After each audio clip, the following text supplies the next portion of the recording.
대북전단으로 관계 악화시켜놓고 무모한 군사행동 주장하는 국민의힘.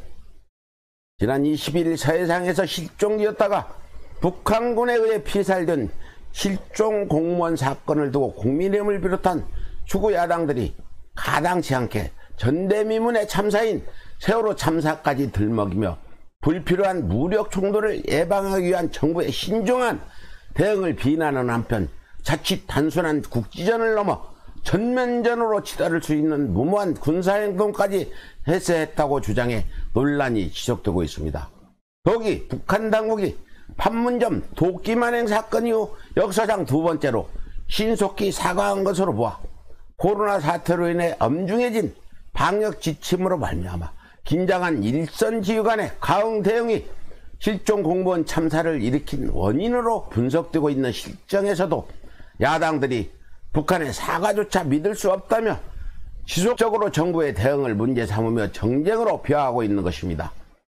지난 25일 국민의힘 하태경 의원은 문재인 대통령이 연평도서 피격된 공무원이 아직 살아있을 때 서면 보고를 받았음에도 구출 지시를 하지 않았다며 위험천만하고 무모하게까지 한 군사구조작전을 펼치지 않았다고 강하게 비판했는가 하면 안철수 국민의당 대표는 문재인 대통령은 새벽 1시 회의에 참석하지 않았다. 세월호 7시간과 무엇이 다르냐며 북한 당국마저 예기치 못한 돌발적 불상사를 사상 초유의 대참사인 세월호에 빗대는 망언까지도 서슴지 않고 내뱉었습니다.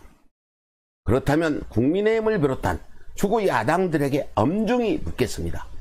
일선 북한군 정장이 대한민국 민간인을 꺼리낌 없이 무참히 총살할 수 있도록 빌미를 제공한 것이 도대체 누구입니까? 이토록 남북관계를 역대 최악의 상황으로 몰아가 국민의 생명과 재산이 위협받게 만든 자들이 도대체 누구냐 이 말입니다. 바로 국민의힘에게 비호를 받고 있는 탈북단체들이 음란물까지 삽입된 대북 비난 전단을 무차별하게 살포함으로써 이에 분노한 북한 당국이 남북 연락사무소까지 폭파하는 등 남북관계를 최악의 무력대치 상황으로까지 몰고 가 실종 공무원이 무참히 총살당하도록 빈미를 제공한 국민의힘이 이번 사태의 원흉 중에 하나 가지고 그 무엇이란 말입니까? 더군다나 군 정보당국이 북한 통신신호 감청정보 등 여러 첩보를 종합적으로 분석한 결과 당시 실종 공무원이 구명조끼는 물론 발에 인적으로 만든 것으로 추정되는 부유물까지 완벽하게 착용한 데다 북한군에게 월북 의사를 밝힌 것으로 추정되는 상황에서 대한민국 군 당국이 무력 충돌을 감수하면서까지 북한 영해를 침범해 실종 공무원을 구조한다는 것은 무리일 수밖에 없으며 타당한 명분 또한 찾을 수 없다 할 것입니다.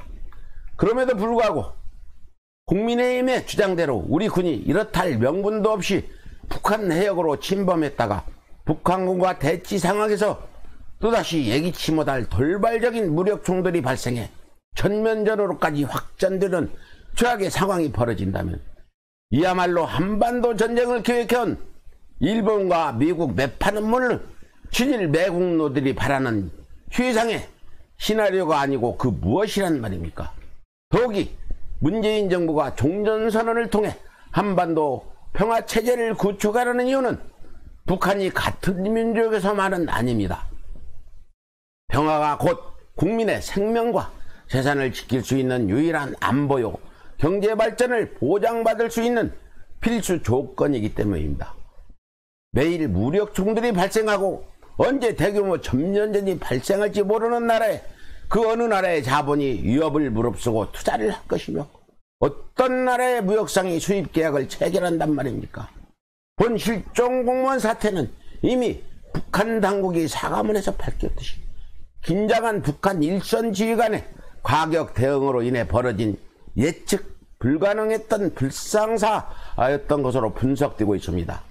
따라서 대한민국 국민들은 허무맹랑하고 무모한 수구 야당들의 군사작전 주장이나 정부 무능론에 휘말리지 마시고 한반도 평화 구축을 위해 고군분투하고 있는 대한민국 정부를 믿고 지지해야만 국민의 생명과 재산은 물론 나라의 경제까지 온전히 지켜낼 수 있을 것입니다. 예, 이상 서울의 소리 논평을 전해드렸습니다.